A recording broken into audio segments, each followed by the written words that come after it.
को दूर रखने की कोशिश करते हुए। मुझे क्या करना होगा? क्रीचर ने एक लंबे परछाई वाले अंक से इशारा किया।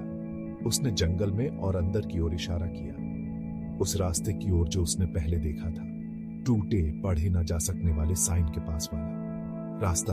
भुला दिया गया है, याददाश्त खो गई है। मुझे दिखाओ।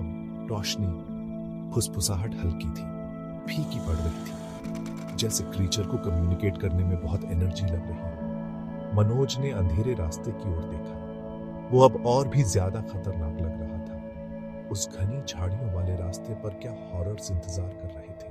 पर अगर इसका मतलब प्रेरणा को बचाना था, अगर जरा सी भी चांस थी, तो उसे वो लेना था।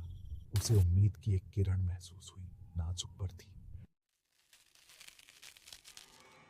मनोज ने एक गहरी सांस ली। हवा अभी भी ठंडी थी, अभी भी क्रीचर के प्रेजेंस से भारी थी, पर अब एक मकसद था, एक काम।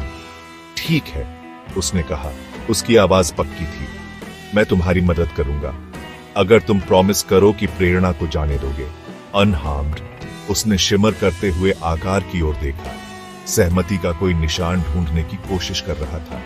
फिगर ने सिर हिलाया, ऐसा लगा उसके परछाई वाले सिर का एक धीमा, जानबूझकर किया गया झुकाव, या शायद ये बस परछाइयों के हिलने का तरीका था। उसे यकीन नहीं था, पर उसे उस पर भरोसा करना था, उसे विश्वास करना था, प्रेरणा के लिए।